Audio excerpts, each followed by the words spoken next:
മൂന്നാമത്, ദൈവവചനം നമുക്ക് വചനാടിസ്ഥാനത്തിൽ പറഞ്ഞേക്കുന്ന പേരാ വിശ്വാസി. ഇത് പറയാനുള്ള കാരണം എന്നാണെന്നറിയോ? നമ്മുടെ വാക്കും വർത്താനവും കേട്ട വിശ്വാസി എന്നല്ല, അവിശ്വാസി എന്ന് പോലും നമ്മളെ വിളിക്കാൻ കൊള്ളുകയില്ല. അത്തരം നെഗറ്റീവും പറഞ്ഞുകൊണ്ട് നടപ്പ്. പക്ഷെ നമ്മളെ വിശ്വാസികൾ എന്ന് വിളിക്കാൻ കാരണം എന്താന്ന് നിങ്ങൾക്കറിയാവോ? ഒരു വലിയ മർമ്മം. ഇന്ന് രാത്രിയിൽ നിങ്ങളത് ഗ്രഹിക്കണമെന്ന് ഞാൻ ആത്മാവിൽ ആഗ്രഹിക്കാം. ദൈവമക്കളെ, യേശുവിനെ കർത്താവെന്ന് നമ്മൾ വിശ്വസിക്കുന്നു. യേശുവിനെ രക്ഷകൻ എന്ന് നമ്മൾ വിശ്വസിക്കുന്നു. യേശു എൻ്റെ വീണ്ടെടുപ്പുകാരൻ എന്ന് നമ്മൾ വിശ്വസിക്കുന്നു. ഈ വിശ്വാസമാ നമ്മുടെ രക്ഷയ്ക്ക് ആധാരം. ആണോ? ആണേ സ്വത്രം പറയണം. ആണ്, പക്ഷെ ഞങ്ങൾ മിണ്ടിയല്ല, അങ്ങ് തുടങ്ങിയല്ല. കൃപയാലല്ലോ നിങ്ങൾ വിശ്വാസം മൂലം രക്ഷിക്കപ്പെട്ടിരിക്കുന്നത്. അതിന് നിങ്ങൾ കാരണമല്ല, പ്രവർത്തികളും കാരണമല്ല.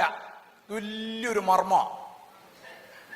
ഇപ്പൊ ഈ ചർച്ചിലിരിക്കുന്നവരിൽ ഈ ദേവദാസൻ ഇവിടെ വന്ന് പ്രവർത്തനം തുടങ്ങുന്നതിന് മുമ്പ് പല നിങ്ങൾ അന്ന് പോയിക്കൊണ്ടിരുന്ന സഭയുടെ അല്ലെ അന്ന് നിങ്ങൾ കൂടിയിരുന്ന കൂട്ടത്തിന്റെ നെടുന്തൂണായിരിക്കുന്ന അച്ചായനെ വിളിച്ചു നിർത്തി അച്ചായനോട് ചോദിച്ചാലും അച്ചായൻ പറയും, യേശു ദൈവമാണ്, യേശു രക്ഷകനാണ്, യേശു കർത്താവാണ് എന്ന് തെളിയിക്കാൻ 10 വാക്യം പറഞ്ഞാൽ ചോദിച്ചാൽ എനിക്ക് അറിയത്തില്ല. പക്ഷെ എനിക്ക് ഉറപ്പാ, യേശു അല്ലാതെ ഒരു രക്ഷകനില്ല.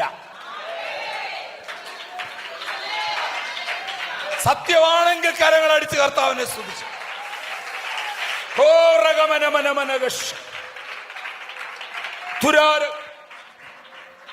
യേശുവിന്റെ രക്തത്താൽ നമ്മൾ ക്രിസ്റ്റോളജി പഠിച്ചിട്ട് യേശു കർത്താവാന്നറിഞ്ഞവരല്ല.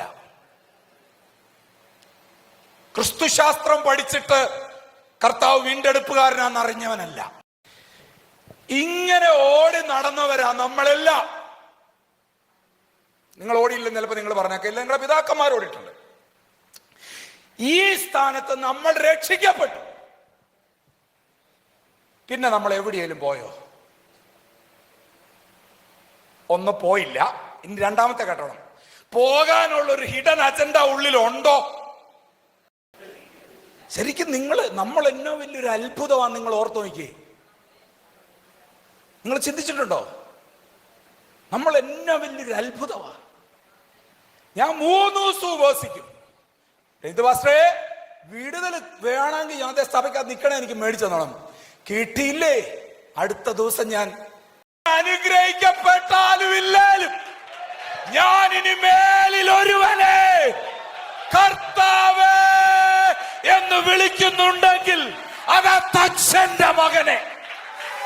കരങ്ങളടിച്ച് അതൊരു വലിയ അത്ഭുതമാണ്. ഇത് നമ്മൾ ഇനി അടുത്തതിന്റെ കാര്യം എന്നറിയോ? ഇത് ഞാൻ പറഞ്ഞെന്താന്ന് വെച്ചാ, ഇത് നമ്മൾ നേടിയെടുത്തതല്ല. ഈ വിശ്വാസം നമ്മൾ പഠിച്ചോ അല്ലെങ്കിൽ ബൈബിൾ കോളേജിൽ പോയോ അല്ലെങ്കിൽ ബൈബിൾ ക്ലാസ്സിന് പോയോ?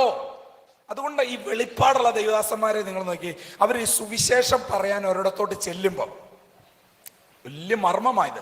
നമ്മളിപ്പോൾ സുവിശേഷം പറയാനായിട്ട് എടുത്ത് നമ്മളിപ്പോൾ ഒരു കോളനി, ഇപ്പോൾ കോളനി എന്ന് പറയരുതെന്ന് പറഞ്ഞല്ലേ, സോറി. അപ്പം നമ്മൾ ഒരു കുറേ വീടുകളുള്ള സ്ഥലത്ത് പോയി നമ്മളൊരു പരസ്യം നടത്തിയപ്പം ഒരച്ചായൻ നമ്മളെ കാപ്പി കുടിക്കാൻ വിളിച്ചു. നമുക്ക് കാപ്പി, ഉഴുന്നുവട, സബോള വട എല്ലാം മേടിച്ചെന്നു. ഇതെല്ലാം കഴിച്ചുകൊണ്ട് നമ്മൾ ഇരിക്കുമ്പോൾ നമ്മൾ നൈസായിട്ട് എന്ത് ചെയ്യും? ഇടയ്ക്ക് പ്രാർത്ഥനയ്ക്കൊക്കെ വരണം കേട്ടോ. വലിയ പ്രതിഫലം ദൈവം തരും. ഞങ്ങളിവിടെ ഒന്ന് പരസ്യം നടത്തി അച്ചാൻ ഞങ്ങൾക്ക് കാപ്പി. നമ്മൾ നൈസായിട്ട് എന്ത് ചെയ്യുക? പതിയെ സുവിശേഷത്തിലോട്ട് കയറുക. അച്ചായൻ്റെ കാപ്പി മേടിച്ചെന്നോ അച്ചായൻ ചായ മേടിച്ചെന്നോ ഒക്കെ പറഞ്ഞ് എങ്ങനല്ലേ? കർത്താവ് ശമരിയക്കാരത്തി സ്ത്രീയോട് സുവിശേഷം, ഇനി വന്നാട്ടെ മോളെ, എനിക്ക് 10 മർമ്മങ്ങൾ, അങ്ങനെയാണോ പറഞ്ഞേ?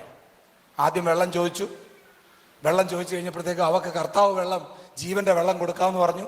അവക്കത് മനസ്സിലായില്ല. അപ്പൊ പതിയ അല്ലേ? നിക്കോദിമോസിനടുത്ത് കർത്താവ് പറഞ്ഞ എങ്ങനെയാ?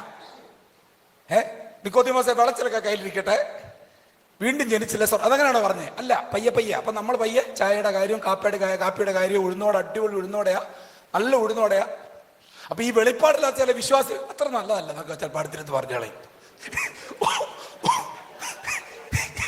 ഇതുങ്ങളെ കൊണ്ട് വേലയ്ക്ക് പോകൊള്ളു. എനിക്കൊക്കെ ദേഷ്യം ഇതൊക്കെ കേൾക്കുമ്പോ. നമ്മൾ ഉഴുന്നുവടയുടെ മഹത്വം വർണ്ണിക്കാണ്ടിരിക്കുകയാണോ? നമ്മളിത് വേറെ കാര്യത്തിന് വേണ്ടി ഇതൊക്കെ പറയുന്നത്. ഉടനെ അച്ചായ പറയാം, ഓ കാണിച്ചതാ പാസ്റ്റർ, മിഷായി കാണിച്ചത്. അപ്പൊ ഞാനൊക്കെ ഈ ചില പാസ്റ്റർമാരോടെ നിൽക്കുമ്പോ അവരൊക്കെ എതിരെ നമ്മുടെ അവിടെ ആരും വിളിക്കുന്നു, അച്ഛനത്ത് പോയി നോക്കിക്കേന്ന് പറയും. ചുമ്മാതാ, അച്ഛനൊന്ന് പോയി അവിടെ ആരായിട്ട് വിളിക്കുന്നുണ്ടെന്ന് പോയി നോക്കിയെന്ന് പറയും. ഈ അച്ഛനെ ഇവിടെ നിന്ന് ഒഴിവാക്കാൻ വേണ്ടിയാ. കാരണം ഈ പുള്ളി ഇവിടെ ഇരുന്ന സുവിശേഷം പറച്ചിൽ നടക്കില്ല. അപ്പൊ നമ്മൾ ഉഴുന്നോടെ കാര്യം, ഒരു പരിപ്പാടുടെ കാര്യം പറഞ്ഞു. ഇങ്ങനെ പറഞ്ഞു വന്നപ്പോഴത്തേക്കും അച്ഛൻ പറഞ്ഞു, പാസ്റ്ററെ എൻ്റെ അമ്മയൊക്കെ TPM-ലായിരുന്നു, ഞങ്ങൾ കുഞ്ഞിലെ സൺഡേ സ്കൂളൊക്കെ പഠിച്ചതാ. രക്ഷപ്പെട്ടു. പിന്നെ നമ്മളങ്ങ് തുടങ്ങുക അല്ലേ? അപ്പൊ നമ്മളിത് പറഞ്ഞുകൊണ്ടിരിക്കുമ്പോൾ വെളിപ്പാടുണ്ട്. നിങ്ങൾക്കാണ് ഞാൻ പറഞ്ഞുതരാം. വെളിപ്പാടുള്ള ദൈവദാസന്മാർ ശ്രദ്ധിക്കുന്ന എന്നാണെന്നറിയോ? നമ്മൾ ഈ പറയുന്ന വചനത്തെ ക്വസ്റ്റ്യൻ ചെയ്യാതെ ഇയാൾ ക്യാച്ച് ചെയ്യുന്നുണ്ടോന്നാണ് നമ്മൾ ഈ നോക്കുന്നത്. മനസ്സിലായോ? ഇയാൾ വേറെ കുറേ കുറ്റങ്ങൾ പറയും. എന്തിക്കോസുകാരങ്ങനെ, പാസ്റ്റർമാരിങ്ങനെ, അവിടെ ഒരു പുള്ളി ഞങ്ങൾക്ക് വീടിന് ചോർച്ച മാറ്റി തരാം, പൈസ തരാമെന്ന് പറഞ്ഞിട്ട് ഞങ്ങൾക്ക് ഇവിടെ പറ്റിച്ചു, ഞങ്ങളുടെ ഫോട്ടോ എടുത്തു. ഇതൊക്കെ പറഞ്ഞോട്ടെ. പക്ഷെ വചനം പറയുമ്പം ദൈവത്തിന്റെ തെരഞ്ഞെടുപ്പുള്ളവൻ എത്ര വലിയ കൂരിരുട്ടിനകത്ത് നിന്നാലും ഇവന്റെ അകത്തൊരു മിന്നലുണ്ടാവും. മനസ്സിലായോ? നമ്മൾ ഇത് അറിഞ്ഞു വേണം സുവിശേഷം പറയാൻ. നമ്മൾ ചില ആൾക്കാർ സുവിശേഷം പറയാൻ ചെല്ലുന്ന ഇടികട്ടയും കൊണ്ട് ചെല്ലുന്ന പോലെയാ. ഇടികട്ടയും കൊണ്ട് ഇടിച്ച് വീഴ്ത്താൻ വേണ്ടി ചെല്ലുന്ന പോലെയല്ലേ ഇങ്ങനെ കൊണ്ട് ചെല്ലുക. മുഴുവൻ വിഗ്രഹങ്ങളാണല്ലോ. അന്യദേവനെ കൈക്കൊള്ളുന്നവരുടെ വേദന വർദ്ധിക്കുമെന്നാ വചനം. ചുമ്മാ ഇടിച്ച് അങ്ങനൊന്നും അല്ല സുവിശേഷം പറയണ്ടേ. ക്രിസ്തുവിന്റെ സ്റ്റൈൽ അങ്ങനൊന്നുമല്ല. കർത്താവ് ഇവിടെ അത്ഭുതം ചെയ്യാൻ വന്നവനാണോ? യേശു ഇവിടെ അത്ഭുതം ചെയ്യാൻ വന്നവനല്ല. യേശു പാപികൾക്ക് വേണ്ടി മരിച്ച് അവരുടെ പാപത്തിന് പ്രായശ്ചിത്തം ചെയ്യാൻ വന്നവനാ. പക്ഷേ അവരുടെ വേദനകളിൽ അവൻ അലിവുണ്ടായിരുന്നു.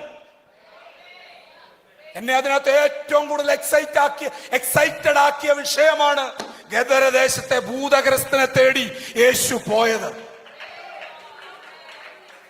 നോർത്ത് നോക്കിയ ദൈവമക്കളെ, അവിടെ ആരുമില്ല. സ്വത്രം. നമ്മളിങ്ങനെ ഇവിടെ ഒരു വിഷയത്തിന് കർത്താവ് ഇവിടെ ഒരു തളർവാദ രോഗി ഇരിക്കാം. അപ്പൊ ഇവനെ ദൈവം ഇന്ന് രാത്രി എഴുന്നേൽപ്പിക്കുന്ന കർത്താവിനോട് പറഞ്ഞു. ഈ ബോധ്യം കിട്ടി, വ്യക്തമായ ബോധ്യം കിട്ടി. അങ്ങനെ ഇത് ക്യാമറയും ഇല്ല, കാണാൻ ആളുമില്ല, പ്രശംസിക്കാൻ ആരുമില്ല.